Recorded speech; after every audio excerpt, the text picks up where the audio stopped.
Yes. Next, इसके बाद next question discuss करते हैं, क्वेश्चन नंबर 77।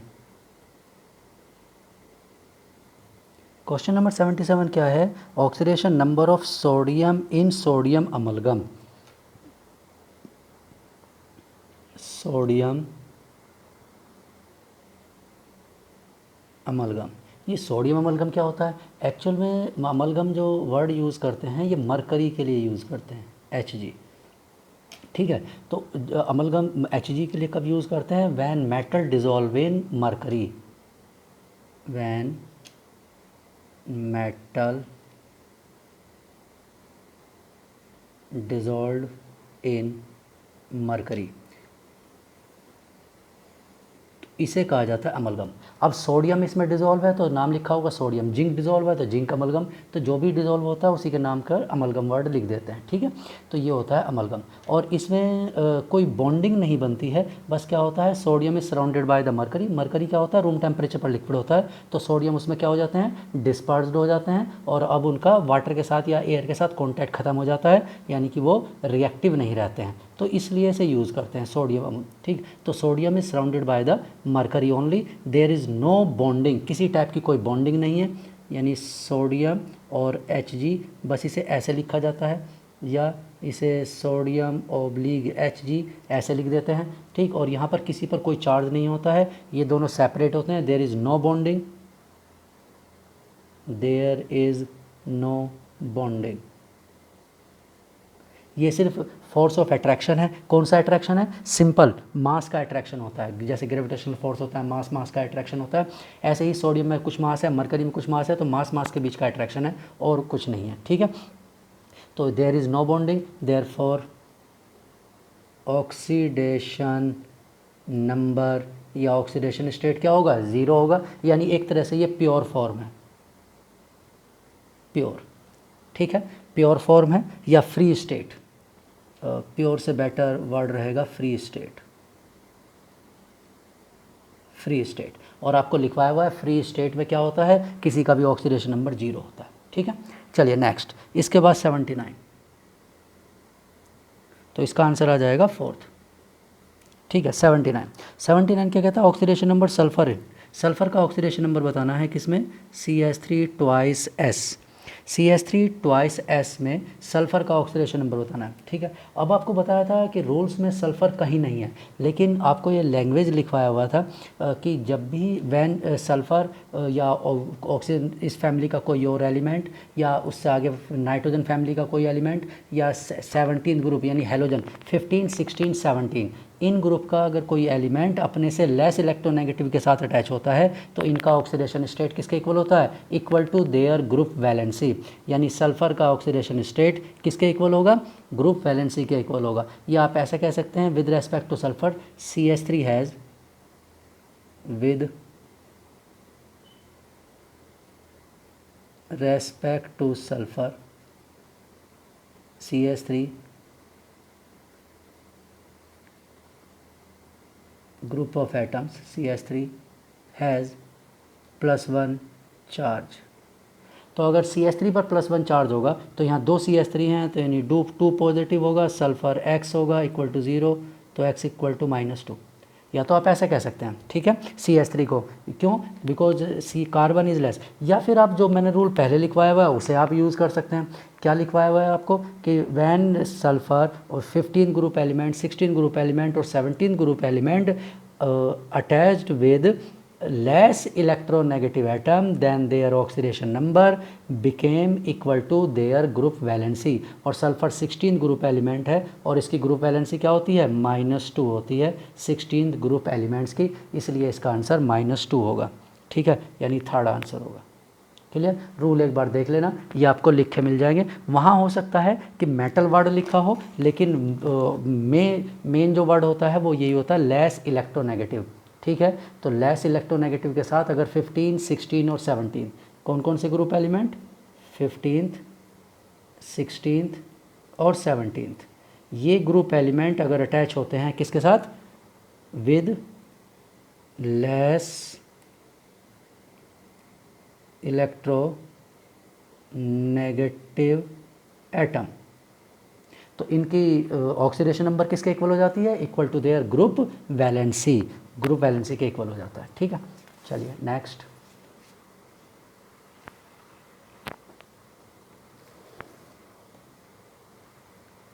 इसके बाद नेक्स्ट है क्वेश्चन नंबर 80। क्वेश्चन नंबर 80 में क्या पूछा हुआ? Oxidation number of cobalt. Cobalt का ऑक्सीडेशन नंबर पूछा है इन, कैलकुलेट करना है oxidation number of cobalt in Hg CO SCN4, इसमें पूछा गया है। ठीक है, चलिए तो सॉल्व करते हैं। ठीक, मरकरी की केवल दो ही स्टेट होती हैं। Mercury Hg has 2 oxidation states, +1 and +2। ठीक है, Hg1 positive exist in dimer only. ये कभी इंडिपेंडेंट नहीं मिलेगा, Hg कभी इस फॉर्म में नहीं मिलेगा, always exist in Hg2 2 positive इस फॉर्म में मिलेगा। यहाँ लिखा है कि Hg2 नहीं लिखा है, इट मीन्स ये मरकरी +1 स्टेट का मरकरी नहीं है। और Hg2 पॉजिटिव, इसमें कोई प्रॉब्लम नहीं है, इट कैन एग्जिस्ट सिंगल। ठीक है, ये मोनोमर की फॉर्म में रहता है, इसमें कोई प्रॉब्लम नहीं है।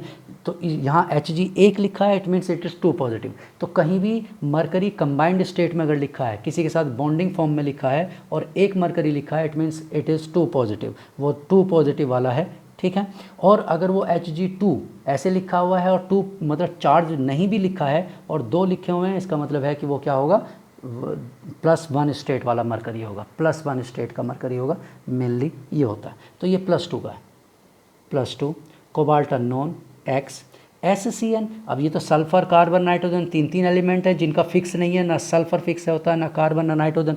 तो क्या करते हैं? ग्रुप ऑफ एटम, आपको बताया हुआ है ग्रुप ऑफ एटम है और इस ग्रुप ऑफ एटम पर -1 चार्ज होता है, इसे भी नोट कर लेना ग्रुप ऑफ एटम्स में। SCN is group of atom which having 1 negative charge. मैं लिख देता हूँ SCN 1 negative group of atom. ऐसे ही OCN ये भी होता है, इस पर भी ये भी ग्रुप ऑफ एटम है। N3 ये ग्रुप ऑफ एटम है जिस पर 1 नेगेटिव चार्ज होता है। ठीक है, इस तरह से ये ग्रुप ऑफ एटम है विच हैज़ 1 नेगेटिव चार्ज, तो इन्हें भी ऐड कर लेना उन ग्रुप ऑफ एटम्स की कैटेगरी में। इक्वल टू क्या होगा? 0। अब यहाँ से X को सॉल्व कर लीजिए तो आंसर क्या आएगा? इसका आंसर आएगा +2 आंसर मतलब फर्स्ट, तो फर्स्ट आंसर आ जाता है इसका। ठीक है, क्लियर? इस तरह से तो हमने इंपेरिकल फार्मूला मोल्स के और इन सब के क्वेश्चन। चलिए अब एक दो क्वेश्चन हम क्या कर देते हैं, मोलैरिटी वगैरह के सॉल्व कर लेते हैं। मोलैरिटी नॉर्मेलिटी वगैरह के क्वेश्चन सॉल्व कर लेते हैं। इसमें कहीं एटम्स और मोलैरिटी उन्हीं सब से रिलेटेड कुछ क्वेश्चन सॉल्व कर लेते हैं। ठीक है, जैसे हमें एक क्वेश्चन इनमें से जो हमने डिस्कस किया, इनमें से कुछ प्रीवियस ईयर के क्वेश्चन हो सकते हैं या उसी के लाइक हो सकते हैं। ठीक है, या जो अभी हम डिस्कस कर रहे हैं वो प्रीवियस ईयर के क्वेश्चन हो सकते हैं, मतलब IIT में या मेडिकल में प्रीवियस ईयर में कभी आए हुए होंगे क्वेश्चन, ऐसे होंगे। ठीक है, चलिए नेक्स्ट क्वेश्चन। ये असाइनमेंट का क्वेश्चन नहीं है। ठीक है, इसमें बताना है the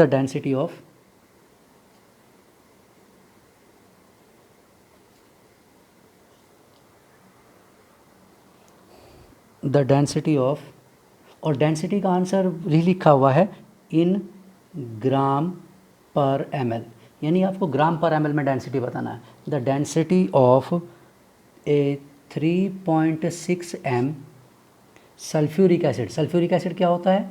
H2SO4।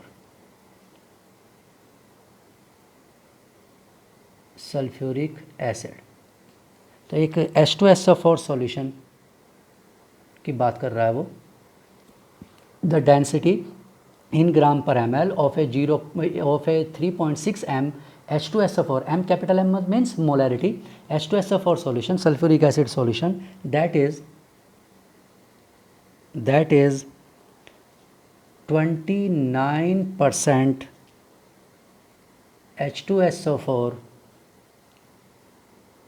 by mass will be ठीक है। तो आपको क्या बताना है, डेंसिटी बताना है किसकी, एक H2SO4 सॉल्यूशन है जिसकी मोलरिटी 3.6 गिवन है, ठीक है, और 29% H2SO4 बाय मास, यानी W/W, परसेंटेज बाय मास क्या बताया था आपको, W/W परसेंटेज गिवन है, ठीक। अब आपके पास इसे सॉल्व करने के दो मेथड हैं, एक तो लॉन्ग मेथड मतलब स्टेप बाय स्टेप सॉल्व करें, और एक दूसरा आपको जो फॉर्मूला बताया था। तो अगर आपको फार्मूला डायरेक्ट याद है, ग्राम पर ml का ही फार्मूला बताया था, ठीक है, अगर आपको फार्मूला याद है तो आप उसे डायरेक्ट यूज़ कर सकते हैं, ठीक। जैसे फार्मूला क्या था, डेंसिटी इक्वल टू क्या था, m/m1 upon W/W percentage into 10, ये फार्मूला था, ठीक है। m is the molarity 3.6, molar mass of solute m1 क्या था, मोलर मास ऑफ सॉल्यूट, तो H2SO4 का देख लेते हैं, 2 हाइड्रोजन 32 सल्फ़र और 16 इंटू 4 यानी 34 64 98, ठीक है, अपॉन W/W परसेंटेज कितना हो गिवन है 29%, आपको बताया था डायरेक्ट परसेंटेज लिख दीजिए इंटू 10, ठीक। अब इसे हम सॉल्व कर लेते हैं, ठीक। सॉल्व करने के बाद जो भी आंसर आएगा it will be the answer, ठीक है। तो ये अप्रॉक्स कितना हो जाएगा 9.8 और 10 ही समझिए, तो कैंसिल आउट हो गया, 10 36 हो गया, तो 29 1 पॉइंट और 7 70 30 1.2 अप्रॉक्स, मैं अप्रॉक्स लिख रहा हूँ, अप्रॉक्स 1.2 ग्राम पर ml, ठीक है। तो डायरेक्ट देखिए, अब आपने क्या किया, कुछ भी नहीं, एक फार्मूला लिखा, एक बार फार्मूला लिखा, वैल्यू पुट किया, आंसर आ गया। अब अगर आप इसे स्टेप बाय स्टेप सॉल्व करते हैं, ठीक है, तब भी आप डेंसिटी सॉल्व कर सकते हैं, उसमें कोई प्रॉब्लम नहीं है, ठीक। डेंसिटी के लिए हमें क्या चाहिए होगा, डेंसिटी के लिए हमें चाहिए W/V यानी वेट ऑफ सॉल्यूशन, ठीक है, और वॉल्यूम ऑफ सॉल्यूशन। तो वॉल्यूम को आप क्या मान सकते हैं, वॉल्यूम मान सकते हैं, लेकिन पहले आंसर इसमें लीटर में आएगा, ठीक। तो क्योंकि हमें मोलैरिटी में क्या गिवन होता है, number of moles per litre given होता है, पर लीटर, ठीक है। तो यहाँ पर लीटर आंसर आएगा, कोई ग्राम पर लीटर, कोई बात नहीं, ग्राम पर लीटर आंसर आएगा, बाद में उसे ml में कन्वर्ट कर देंगे, उसमें तो कोई दिक्कत नहीं। तो डेंसिटी का फॉर्मूला ये होता है, ठीक है। यहाँ पर जो भी यूनिट आएगा वो हम पुट कर लेंगे। मोलैरिटी इक्वल टू होता है number of moles upon volume litre होता है, और नंबर ऑफ मोल्स होता है W upon molar mass, W1 upon M1 upon volume, ठीक है।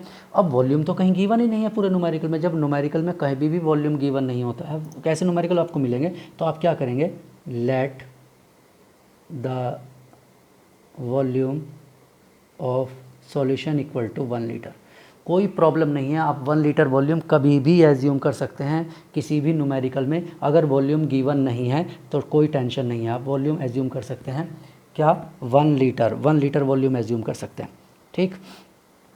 अब 1 लीटर वॉल्यूम हमने एज्यूम कर लिया है, तो ठीक है, डिवाइडेड बाय 1 लीटर, और W1 कितना है ये तो हमें पता ही नहीं है, W1 कितना, मोलर मास हमें पता है 98, और मोलैरिटी हमें नॉन है, मोलैरिटी कितनी है 3.6, तो W1 किसके इक्वल हो जाएगा, W1 हो जाएगा 3.6 इंटू 98, तो 3.6 इंटू 98 ग्राम इसके इक्वल हो गया, ठीक है। तो ये W1 आ गया। अब लेकिन हमें तो चाहिए W, weight of the solution, और ये किसका वेट है, ये तो केवल सॉल्यूट का, लेकिन यहाँ लिखा हुआ है W/W परसेंटेज किसके इक्वल होता है, ये होता है W1 अपॉन W यानी weight of solute upon weight of solution into 100, therefore W equal to क्या होगा, W मैं लिख देता हूँ, चलो W1 into 100 upon W/W percentage.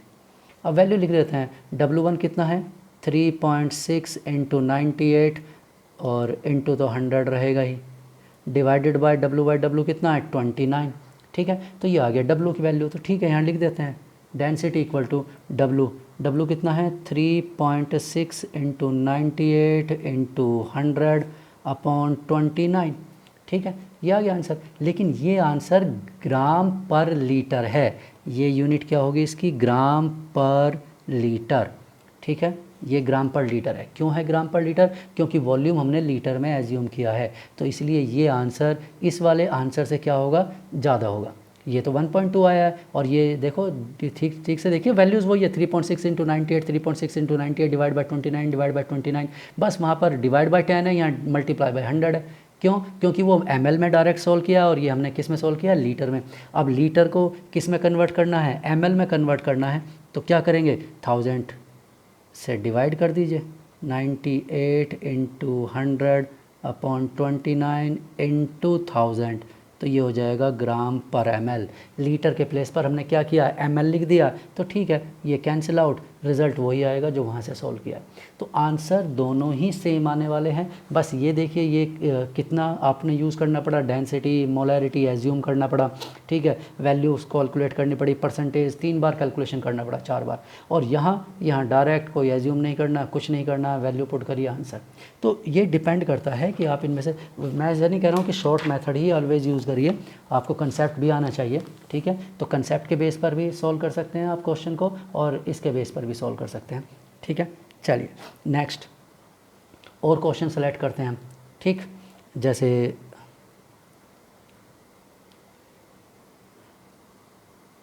Next ये एक बार क्वेश्चन पूछा हुआ है प्रीवियस ईयर में,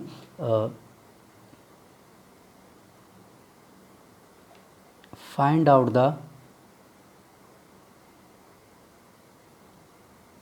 normality of 0.3 m H3PO4 aqueous solution। हमें नॉर्मेलिटी फाइंड आउट करना है, और मोलैरिटी गिवन है, और H3PO4 एक्वस सॉल्यूशन की नॉर्मेलिटी। अब नॉर्मेलिटी और मोलैरिटी का क्या रिलेशन होता है, आपको पता है। नॉर्मेलिटी का फॉर्मूला क्या होता है, नॉर्मेलिटी इक्वल टू होता है number of gram equivalent, number of gram equivalent upon volume, ठीक है, वॉल्यूम लीटर में होता है, और नंबर ऑफ ग्राम इक्विवेलेंट किसके इक्वल होते हैं, weight upon equivalent mass upon volume. Volume तो लीटर ही रहेगा, वो मैं यहाँ पर लिखूँगा, आगे नहीं लिखूँगा। इसके बाद इक्विवेलेंट मास किसके इक्वल होता है, इक्विवेलेंट मास किसके इक्वल बताया था, मोलर मास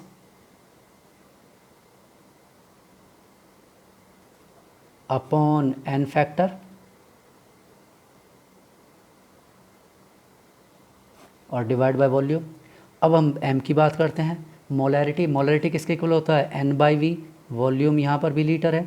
n किसके इक्वल होता है, w, w1 लिखना चाहे तो w1 लिखो, कोई दिक्कत नहीं, ठीक। और इसे m1 लिखना चाहो तो m1 लिख दो, कोई प्रॉब्लम नहीं। w upon molar mass upon v। अब आप इसे और इसे कंपेयर करेंगे, जब आप इसे और इसे कंपेयर करेंगे, वॉल्यूम सेम है, W सेम है, मोलर मास सेम है, सिर्फ डिफरेंस क्या है, नॉर्मेलिटी इधर लिखना है, इधर मोलैरिटी और इधर एन फैक्टर है। तो जब इनको सॉल्व करोगे आप, तो नॉर्मेलिटी इक्वल टू मिलेगा मोलैरिटी इंटू एन फैक्टर, यानी नॉर्मेलिटी को सॉल्व करने के लिए या मोलैरिटी को सॉल्व करने के लिए आपको एन फैक्टर की रिक्वायरमेंट होगी। तो ठीक है, लिख देते हैं। अब इस क्वेश्चन को सॉल्व कर लेते हैं। Normality equal to 0.3 molarity. अब एन फैक्टर, H3PO4 का एन फैक्टर जब वाटर में डिज़ोल्व करते हैं तो क्या होता है, वो कितने H+ रिलीज़ कर सकता है पर मॉलिक्यूल। तो ये पर मॉलिक्यूल कितने H+ रिलीज़ कर सकता है, ठीक। ये पर मॉलिक्यूल कितने, 3।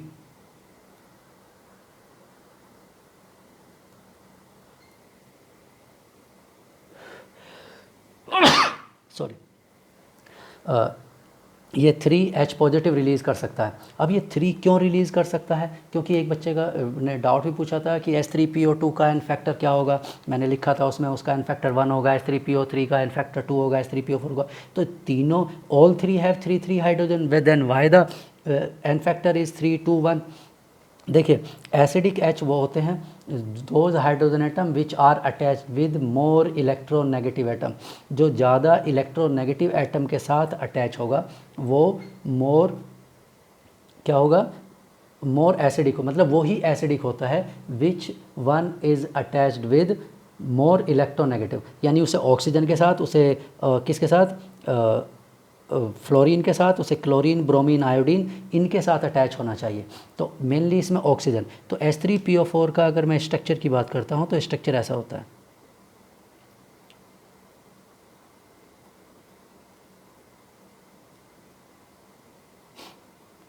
All 3 hydrogen atoms attach with oxygen. तीनों हाइड्रोजन एटम ऑक्सीजन से अटैच होते हैं, इसलिए वाटर में डिज़ोल्व होने पर ये वाटर इन तीनों को यहाँ से क्या कर देता है, रिमूव कर देता है तीनों को, और उससे क्या होता है, इसका एन फैक्टर 3 हो जाता है। लेकिन H3PO3 में H3PO3 में क्या होता है, H3PO3 में एक हाइड्रोजन फॉस्फोरस से अटैच होता है और 2 हाइड्रोजन ऑक्सीजन से अटैच होते हैं। तो only 2 hydrogen atoms attach with oxygen, therefore ये केवल 2 ही रिलीज़ कर सकता है, इसलिए इसका एन फैक्टर 2 होता है। Hydrogen attach with phosphorus, hydrogen attach with nitrogen, वो वाटर में रूम टेम्परेचर पर रिलीज़ नहीं होते। ठीक है, रूम टेम्परेचर पर रिलीज़ नहीं होते। ठीक, ऐसे ही ये तीसरा स्ट्रक्चर क्या था, H3PO2 का। ठीक है, उसमें क्या होगा, 2 hydrogen atoms attach with phosphorus and only 1 attached with oxygen. केवल एक ऑक्सीजन से अटैच है, इसलिए ये ही H रिलीज़ होता है, ये दोनों H रिलीज़ नहीं होते, इसलिए इसका एन फैक्टर 1, इसका 2 और इसका 3, इसलिए ऐसा होता है। तो इसका एन फैक्टर 1, इसका एन फैक्टर 2 और इसका एन फैक्टर 3, इसलिए ऐसा होता है। और आपने और भी मॉलिक्यूल ऑब्जर्व किए होंगे कि उनमें बहुत हाइड्रोजन है। 1 मॉलिक्यूल है 7 हाइड्रोजन, 1 मॉलिक्यूल है 10 हाइड्रोजन। तो इस तरह से हाइड्रोजन की किसी के पास 4 है, 5 है, 10 है। तो ये नहीं है जैसे benzene C6H, it has 6 hydrogen, तो क्या इसका एन फैक्टर 6 हो जाएगा? नहीं, ऐसा नहीं होता है कि molecule having hydrogen atom will be acidic, नहीं, कि किसी के पास कोई भी मॉलिक्यूल ऐसा नहीं। It should be release in water at room temperature, water में वो रूम टेम्परेचर पर रिलीज़ होना चाहिए, वो ही हो। और रिलीज़ कौन से होंगे, जो ऑक्सीजन से अटैच होंगे, फ्लोरीन से अटैच होंगे, क्लोरीन, ब्रोमीन और आयोडीन से अटैच होंगे, केवल वो ही रूम टेम्परेचर पर रिलीज़ होते हैं। हाँ, कोई स्पेसिफिक केस होगा तो किसी और एटम से अटैच भी रिलीज़ हो सकता है। ठीक है, जनरल केस में नहीं होता है। जनरल केस में ऑक्सीजन, फ्लोरीन, क्लोरीन, ब्रोमीन और आयोडीन से अटैच एटम ही रिलीज़ होते हैं। ठीक है, तो जैसे CH3, एक और एग्जांपल था, ये था CH3COOH एसिटिक एसिड। तो इसमें हमने एन फैक्टर 1 लिखा था, तो इसका एन फैक्टर 1 क्यों लिखा, क्योंकि ये H रिलीज़ होगा, ये 3 हाइड्रोजन रिलीज़ नहीं होंगे, because 3 hydrogen atoms are attach with carbon, ये तीनों कार्बन से अटैच हैं। तो ये 3 हाइड्रोजन एटम कार्बन से अटैच हैं और केवल एक हाइड्रोजन ऑक्सीजन से अटैच है, तो ये रिलीज़ होगा। इसीलिए किसी भी मॉलिक्यूल में हाइड्रोजन एटम केवल वो ही रिलीज़ हो सकते हैं, those are attach with more electronegative atom. ठीक है, इसे पोलैरिटी भी कहा जाता है, मतलब most polar bond acidic H release करता है, मोस्ट पोलर बॉन्ड। ठीक है, तो वो पढ़ोगे केमिकल बॉन्डिंग में, धीरे धीरे ये सब चीज़ें आगे स्टडी करोगे। तो अभी आप लर्न कर लेना, जिसका बताया गया है कि इसका एन फैक्टर ये है, वो लर्न कर लीजिए। ठीक है, और क्वेश्चन सॉल्व कर ट्राई करिए। ठीक, जितना भी हमने स्टडी किया, मैंने मोलरिटी के भी क्वेश्चन समझा दिया आपको। ठीक है, ऑक्सीडेशन, नंबर ऑफ मोल्स के भी, ठीक है, सिंपल रिएक्शन का भी बता दिया, एन फैक्टर अभी लर्न कर लेना जितना आपको लिखवाया है उसका एन फैक्टर। ठीक, और धीरे धीरे मैं एक एक करके आपको मॉलिक्यूल समझाता रहूँगा। जैसे आज अपने 4 मॉलिक्यूल एक्सप्लेन कर दिए, 1, 2, 3 और 4। ऐसे ही और भी कोई डाउट होगा, जैसे आपका H3BO3 डाउट है तो वो नेक्स्ट लेक्चर में डिस्कस कर लेंगे। ठीक है, कोई और डाउट होगा एन फैक्टर का तो वो भी नेक्स्ट लेक्चर में डिस्कस कर लेंगे। आप सेंड कर देना उसे, ठीक है, हम उसे नेक्स्ट लेक्चर में डिस्कस कर लेंगे। धीरे धीरे एक एक करके हम उसे सेलेक्ट करते रहेंगे। ठीक, तो अभी आप मेनली याद रखिए कि किसका एन फैक्टर क्या है, और अगर आप स्ट्रक्चर ड्रॉ कर सकते हैं तो स्ट्रक्चर से आंसर आ जाएगा। Hydrogen atom, generally hydrogen atom attach with oxygen he release होता है। कभी कोई वर्स्ट केस ऐसा होगा कि हाइड्रोजन एटम ऑक्सीजन से अटैच है और रिलीज़ ना हो, ऐसा जनरल नहीं होता। हाँ, अगर वो अल्कोहल है, जैसे अल्कोहल में ऑक्सीजन से अटैच है हाइड्रोजन, तो अल्कोहल वाटर में एसिडिक नहीं होते, यानी उनका एन फैक्टर डिस्कस नहीं किया जाएगा, दोज आर नॉट एसिडिक। तो मैं इसलिए बोल रहा हूँ कि ऑलवेज नहीं, generally hydrogen attach with oxygen, fluorine, chlorine, bromine और आयोडीन जो होता है वो ही वाटर में रूम टेम्परेचर पर रिलीज़ होता है। ठीक है, इसलिए कोई हाइड्रोजन अगर कार्बन से अटैच है तो जनरली रिलीज़ नहीं होगा। एक्सेप्शनल केसेस हो सकते हैं, वो मैं कभी यूज़ रिक्वायरमेंट होगी तो आगे बता दिया जाएगा, अदरवाइज़ अभी तो कोई रिक्वायरमेंट नहीं है। कॉमन एसिड्स हैं, तो जो कॉमन एसिड्स हैं उन्हें लर्न कर लीजिए, जो आपको लिखवाए हैं वो कॉमन एसिड्स हैं। ठीक है, चलिए इस आगे नेक्स्ट लेक्चर में डिस्कस करेंगे। Okay, good day.